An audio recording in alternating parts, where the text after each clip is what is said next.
Hey guys, this is Dr. Hub. In case you haven't subscribed, please do subscribe for updates.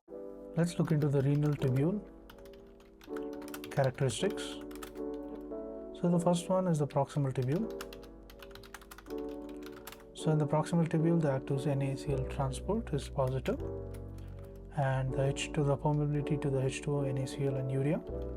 The H2O is positive and the NaCl is mildly positive, NaCl and urea. So they both each have a plus. And looking at the thin descending limb, so the active NaCl transport here is going to be 0. The H2O and NaCl and urea are very similar to that of proximal tubule. H2O has double plus, NaCl and urea have a single plus. Then moving on to the thin ascending.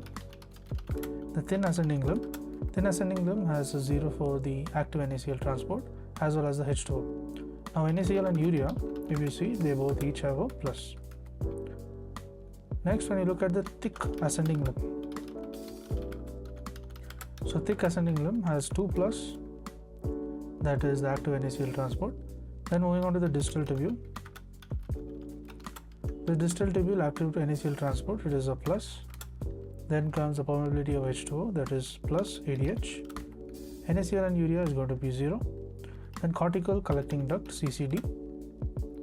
So here the NaCl transport is a plus and the H2O permeability will be plus ADH and NaCl and urea being 0.